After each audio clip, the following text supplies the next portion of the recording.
Hello students, जय Shri Shyam. Shashikant Sharma Sanskrit classes में आपका स्वागत है। आज का जो वीडियो है वो क्लास 10th के लिए संस्कृत सब्जेक्ट का और टॉपिक आपका अनुवाद कार्यम पार्ट 2 यानी अनुवाद कार्य का जो टॉपिक है वो आपका पहला वीडियो डाला हुआ है। सेकंड जो पार्ट है उसका कि वाक्य कैसे बनाए जाते हैं उसके बारे में चर्चा करेंगे इसमें। और ये जो अनुवाद कार्य का जो टॉपिक है ये बोर्ड क्लास में आपके 4 मार्क्स का टॉपिक है। अनुवाद कार्य का मतलब होता है कि हिंदी में 6 सेंटेंस आते हैं एग्जाम में, उनमें से कोई 4 सेंटेंस आपको संस्कृत में बनाने पड़ते हैं। तो पिछला वीडियो आपने देखा था और उसके आगे शुरू करते हैं कि वो जो सेंटेंस है वो कैसे बनाए जाते हैं। अनुवाद कार्य के लिए ये जो कर्ता है, कर्ता हमेशा 9 होते हैं, 9 होते हैं। पुरुष ये 3 है, प्रथम पुरुष, मध्यम पुरुष, उत्तम पुरुष। वचन भी 3 है, एक वचन, द्विवचन और बहुवचन। तो ये जो 9 मुख्य रूप से करता है, स, वह, तौ, वे दोनों और ते यानी वे सब, ये सारे प्रथम पुरुष में। मध्यम पुरुष में त्वम, तुम, युवाम, तुम दोनों और यूयम यानी तुम सब, ये मध्यम पुरुष है। उत्तम पुरुष के अंदर अहम, अहम यानी मैं, आवाम हम दोनों, वयम हम सब। तो कर्ता 9 होते हैं और कोई भी क्रिया है, कोई भी धातु है, जैसे मैंने पढ़ धातु लिखी है नीचे, तो पढ़ धातु या गम धातु, लिख धातु, कोई सी भी धातु है, कोई सा भी लकार है, उसमें जो क्रिया वो भी 9 होती है। इसी तरीके से इसमें प्रथम पुरुष, मध्यम पुरुष, उत्तम पुरुष आ जाते हैं और एक वचन, द्विवचन और बहुवचन आ जाते हैं। तो जैसे प्रथम पुरुष में हो गया पठति, पठते, पठंती। मध्यम पुरुष में पठसी, पठते, पठत। उत्तम पुरुष में पठामी, पठावे, पठामे। अब समझने की बात यह है कि ये जो 2 कर्ता हैं, मध्यम पुरुष और उत्तम पुरुष, ये परमानेंट है। परमानेंट का मतलब हो गया कि जैसे तुम है वो कहां पर है, मध्यम पुरुष का एक वचन, तो इसके साथ जो क्रिया है वो भी हमेशा मध्यम पुरुष की एक वचन यानी पटसी लगेगी। पटसी के अलावा तुम के साथ अगर और कोई क्रिया आप लगाते हो तो वो सेंटेंस ही गलत हो जाता है। इसी प्रकार युवाम, ये है मध्यम पुरुष में द्विवचन, तो इसके साथ क्रिया हो गई पठते। फिर है यूयम, तो इसके साथ क्रिया हो गई पठत। इसी प्रकार अहम, उत्तम पुरुष का एक वचन है, तो क्रिया हो गई पठामी। आवाम के साथ पठावे और वयम के साथ हो गई पठामे। तो ये दोनों जो क्रिया है या दोनों जो कर्ता है वो परमानेंट है। बाकी जो कर्ता है स, तौ, ते, इनके स्थान पर दूसरे कर्ता आ सकते हैं। जैसे स्त्रीलिंग है तो सा, ते, ता। नपुंसकलिंग में है तो तति, ते, तानी। इनके साथ क्रिया जो है वो प्रथम पुरुष की लगेगी। अगर एक वचन है कर्ता तो पठती, द्विवचन है तो पठते और बहुवचन है तो पठंती। इनके अलावा कोई भी संज्ञा शब्द है, कोई भी सर्वनाम शब्द है, तो वो सारे किस पुरुष में होंगे, वो सारे प्रथम पुरुष में होंगे और क्रिया हमेशा इनके साथ ही प्रथम पुरुष की लगेगी। यही आपके ध्यान रखने योग्य चीज है। अब जो सेंटेंस है वो कैसे बनते हैं उनकी चर्चा करते हैं। शुरुआत करते हैं सरल वाक्य से। जैसे सरल वाक्य है वह पढ़ता है, वह पढ़ता है पुल्लिंग का है, तो पुल्लिंग में वह को क्या कहते हैं, स। और पढ़ता है या वर्तमान काल है तो पठ धातु का स के साथ आ गया पठती। ऐसे ही जैसे तुम जाते हो तो तुमको क्या बोलेंगे, तुम। जाते हो गम धातु हो गई, वर्तमान काल है तो तुम के साथ मध्यम पुरुष की क्रिया आ गई गच्छसि। नेक्स्ट है जैसे हम सबे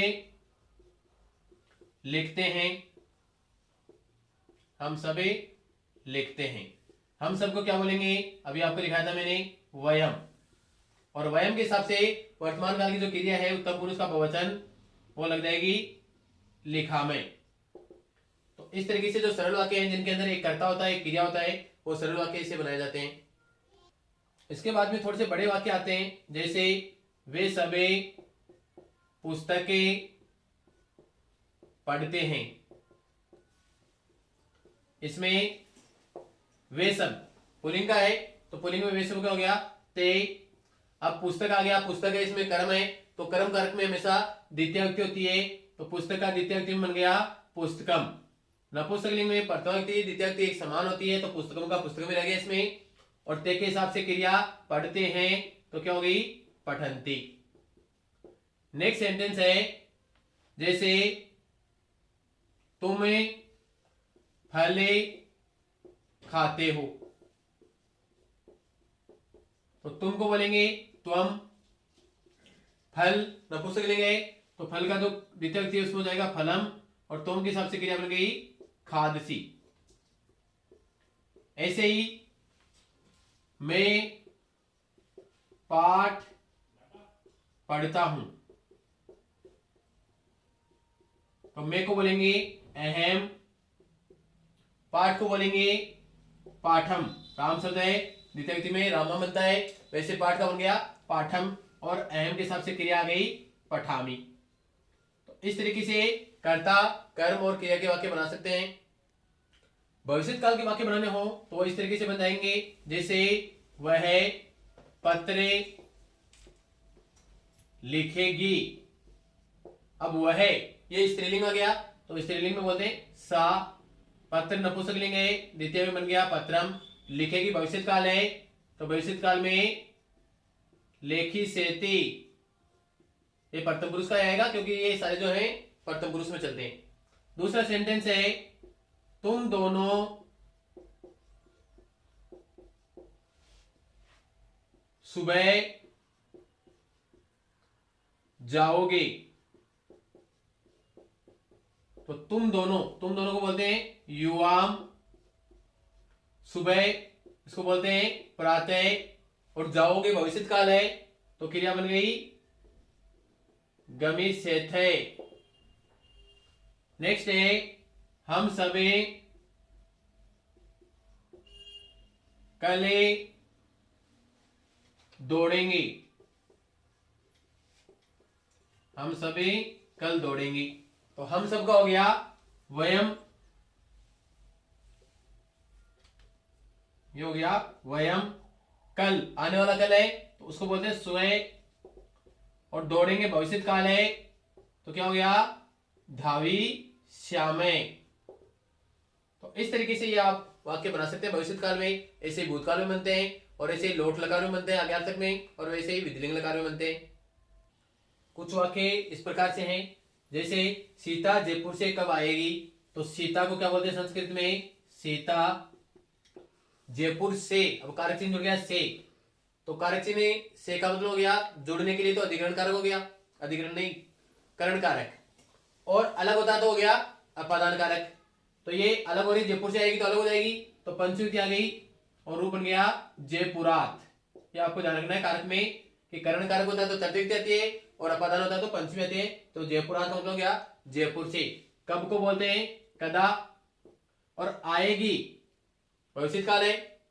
जाने को बोलते गम धातु, आने की कोई धातु नहीं है, उसके पहले आ लग जाता है, तो आ गमिष्यति। गमिष्यति मतलब है जाएगी, और आ लगा दे तो आएगी। अगला सेंटेंस है यह पुस्तक किसकी है, यह है। अब पुस्तक नपुंसक लिंग है, तो यह को भी नपुंसक लिंग लिखेंगे। इदम पुस्तक को लिखेंगे पुस्तकम, किसका या किसकी, उसको बोलते हैं कस्य, पुल्लिंग और नपुंसक लिंग। और अस्ति, इदम पुस्तकम कस्य अस्ति, क्वेश्चन मार्क तो क्वेश्चन मार्क लगा दो। नेक्स्ट है पृथ्वी सूर्य के चारों ओर घूमती है। पृथ्वी को बोलते हैं पृथ्वी, सूर्यम। सूर्यम इसलिए आ गया कि चारों ओर में क्या आएगा परितय। परितय का मतलब होता है चारों ओर, तो परितय का शब्द का यूज जहां पे होता है उसमें द्वितीय विभक्ति होती है। तो सूर्य का हो गया सूर्यम, परितय, और एक घूमने को बोलते हैं भ्रम धातु, तो भ्रमती, भ्रमतय, भ्रमंती, और इसमें आ गया भ्रमती।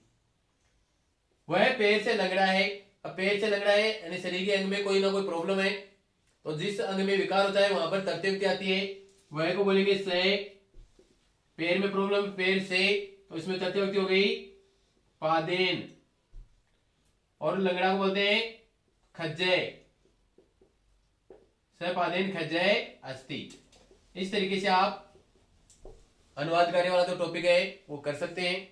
अगर फिर भी आपको कोई प्रॉब्लम आती है तो कारक वाला जो टॉपिक है कारक विभक्ति वाला, वो आपको क्लियर करना पड़ेगा, उसके अकॉर्डिंग आप वाक्य बना सकते हैं।